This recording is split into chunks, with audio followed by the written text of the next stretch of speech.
Hello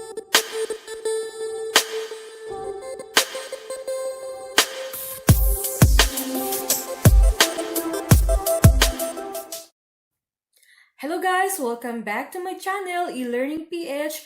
As promised, ngayon po ay papakita ko sa inyo ang step-by-step tutorial kung paano mag-solve ng Rubik's Cube, the easiest way Tagalog version. You know guys, hindi po ako kagalingan o kabilisan sa pag-solve ng Rubik's Cube, which is an advantage for the viewers kasi kapag ako ay masyadong magaling at mabilis, baka hindi niyo po ako masundan. And guys, nakaka-relate po ako sa mga viewers na gustong matuto paano mag-solve ng Rubik's Cube dahil nung hindi pa din ako marunong mag-solve ng Rubik's Cube, madami po akong pinanood ng mga videos, tutorials on how to solve the Rubik's Cube. And masyado po silang magaling. Yun pong disadvantage. Masyado silang magaling at mabilis. Kaya hindi ko na-gets. And one day, yung sister ko ay katatapos ng kanyang demonstration teaching sa math, sa PNU, at ito yung kanyang springboard pag-solve ng Rubik's Cube. And, syempre, interesado ako talaga na matuto kasi gusto ko din na mai-apply ko ito sa aking pagtuturo because I was a teacher before. And, tinuruan niya ako and masyado lamang madali. Sabi ko, well, madali lang pala matuto ng Rubik's Cube. Pero guys, pinaka-importante, if you wanted to know how to solve the Rubik's Cube, dapat interesado ka at mayroon kang concentration. Kung wala ka munang mentality na ganoon, huwag ka munang mag-try mag-solve. Kasi yun yung pinaka-importante at masasayang lang ang iyong oras kung yung dalawa ay wala sa iyo. Gets? Okay guys, before tayo mag-start, i-identify muna natin ang Rubik's Cube. Syempre, ito po ay cube. At alam natin ang concept sa math ng cube ay meron po siyang anim na mukha, 6 na square faces. Madami pong colors ang Rubik's Cube at ang objective po nito ay lahat ng magkakaparehong kulay ay dapat nasa iisang mukha o sa iisang face. Kaya i-arrange po natin siya. And guys, meron po itong strategy or pattern na kailangan lamang natin na maisaulo para kaya po natin siyang isolve. Pero guys, this time hindi muna tayo mag-discuss ng mga technique. Ang atin lamang guys, basic muna tayo mag-start, okay? Ganito po guys, ang tamang paghawak ng Rubik's Cube, kinakailangan ng iisang face ay nakaharap sa inyo. Hindi po ganito. I-identify po muna natin ang parts ng Rubik's Cube. Right face, left face, top face, bottom face, front face, at yung nasa likod, back face. Dito naman tayo sa movement. Kapag ang movement ay dito na side, right face, pataas, ang tawag ay right up. Pag pababa, right down. Left up, left down. Top right, top left. Bottom right, bottom left. Front right, front left. At hindi na po natin isasali ang back.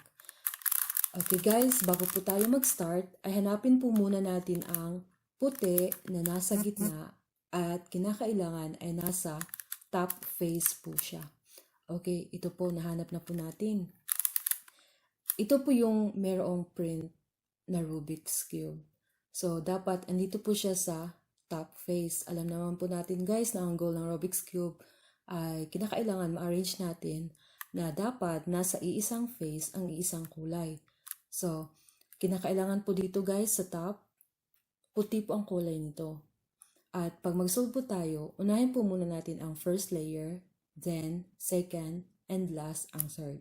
Okay guys, sa first layer ay wala po siyang pattern pero ang second and third ay meron po. Actually guys, marami pong ways para mag-solve ng Rubik's Cube. At ito po ang i-discuss ko sa inyo yung pinaka-basic. Okay guys, so mag-start na tayo. Ito ay ready na kasi ang puti ay nasa top na, nasa gitna. At ito naman ay naka-ready na kasi puti yung kulay na nasa taas. Pero mag-decide lang tayo guys kung ano ang ating unahin. Blue ba or red, green. In this case, syempre naka-ready na po ang green, dalawa at isa lang ang blue. So sa green na tayo mag-umpisa. Hanapin natin ang white and green na isa para dito. Okay? Okay guys, andito po siya.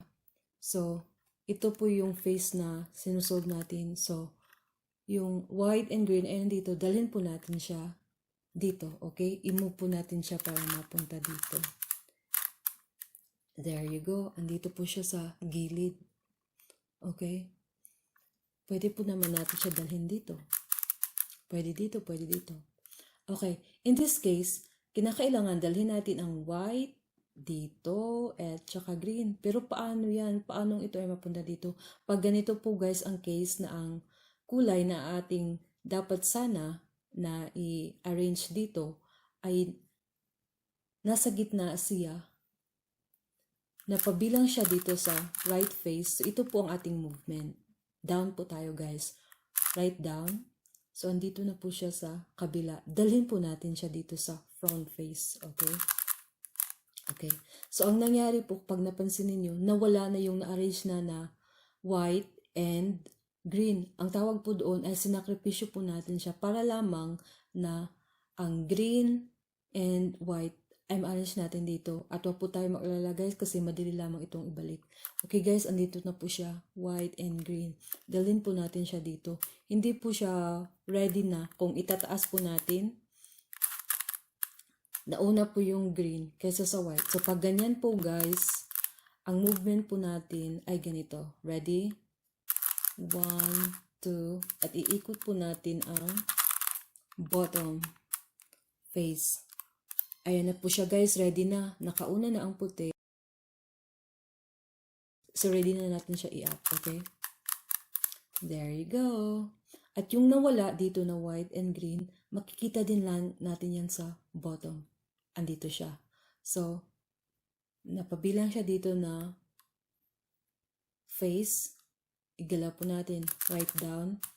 Then, naka-ready na siya. Dalhin natin dito sa front. Okay?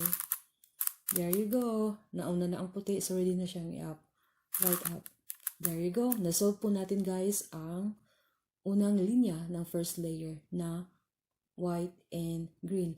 Pag natapos na po ito, move po tayo sa right and susunod natin isa-solve ay yung kulay na sumunod sa green which is red. White and red. Hanapin po natin white and red. There you go. Meron po dito. Dapat andito siya. So, napabilang po siya dito sa right face. Iikot-ikot lang po natin siya guys para magkaroon tayo ng ideya at dalhin natin siya sa front face kung saan tayo magsusolve. Okay? Ready? I-down natin siya right down. So, andito na siya guys. Naka-ready na, nakauna na yung puti. Dalhin natin siya sa harap. Front face. Okay, there you go. At naka-ready na siya. I-up natin. Right up. Okay. Kulang pa tayo ng white and red. Hanapin natin. White and red, white and red. Andito po siya guys. So, kinakailangan dalhin natin siya dito. Okay, wag po tayong lito. I-down po natin. Tsaka pag na-down na, dalhin natin dito sa front. Okay? Tandaan lamang natin na itong side na ito ay na-arrange na natin. Kinakailangan kung ibaba natin ito o i-move, kinakailangan ibalik natin para hindi siya ma-disarrange uli. Okay, down po natin ito. Okay, down. At dalhin po natin yung kulay na gusto natin na i-arrange. Ayun natin sa front. At ito naman na ating ibinaba, kinakailangan ibalik natin kasi naka-arrange na yan. Okay? Balik tayo. So, andito siya guys. Red and white. Nauna na yung red kaysa sa white. Di po ba? So, alam natin yung movement. Di po ba? Na ginawa natin kanina. No ngayon, ganito po. 1, 2, then ikot sa front face. Ayan guys, nauna na ang puti kaysa sa red. Atin po siyang i-up. Ready? There you go. So, nasolve na po natin ang dalawang kulay. Red and green. Papunta naman tayo sa right side. Next natin na isosolve is white and blue. Hanapin po natin ang white and blue. Okay, meron po siya dito. White and blue. Napabilang siya sa right face. Okay, i-down natin para makuha natin siya. Down, andito siya guys. Pero hindi pa yan ready. Pwede natin siyang ilagay dito para balikan natin mamaya. Pero itong ating i-down, kinakailangan natin ibalik siya kasi madi-disarrange yan kung hindi natin ibabalik. Okay, there you go. At ito na, pwede natin siyang dalhin uli dito at hanapan natin ang solusyon para mauna na yung white kaysa sa blue. Okay, napabilang pa rin siya dito sa right side.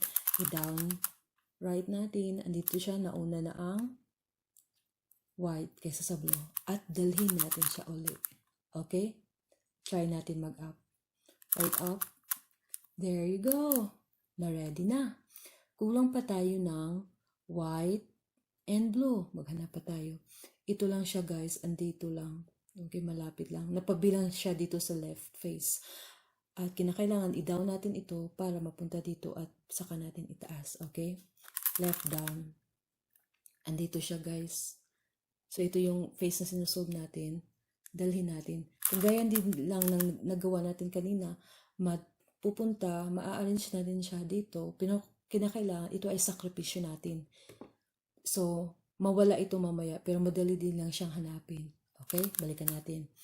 Left down. Okay. And, dito siya, dalhin natin sa front face. Okay? At itong ibinaba natin, kinakailangan, ibalik natin siya guys, para hindi yan disarrange ulit. Ayan guys, naka-ready na siya. Nakauna na ang white sa blue. Kailangan na natin siyang i-up. Pero guys, isipin natin na kung mag-up tayo, diretso dito, madi-distract yan, madi-disarrange. So, kinakailangan i-safety muna natin. So, i-safety natin tong dalawa. 1, 2, going to the left side. Okay? Para pag-up natin dito, ay hindi yan ma-distract. There you go. Andito na siya guys. At ibalik natin yung sinake natin. Andiyan na. Pero, gaya nga ng sabi ko kanina, nawala yung sinakripisyo natin. Pero wag mag-alala guys, andito lang yan sa bottom face. Hanapin natin white and blue. Ayan, white and blue. Okay, pwede natin siyang i-up. Pero kailangan, is-safety muna natin itong dalawa.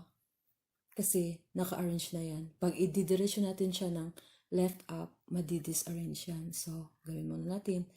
I-safety natin, going to the left. Or pwede din, in this case, kasi ito yung face na andito siya, papunta siya dapat dito sa right na pag-save natin. Okay, there you go. Okay, i-up natin. Ayan, na-arrange na siya. At yung sinafety natin, ibalik natin siya sa pwesto. There you go, guys. Balikan nga natin. Tapos na tayo sa green, red, blue, and the last one is orange. Hanapin natin orange and white. Ayan. Kaya lang baliktad. Kung i-up natin yan, nakauna yung orange. Kinakailangan puti yung mauna. So, ano nga yung movement? Kagaya ng ginawa na natin twice. 1, 2, ikot sa bottom. Ayan, naka-ready na siya guys. So, i-up lamang natin.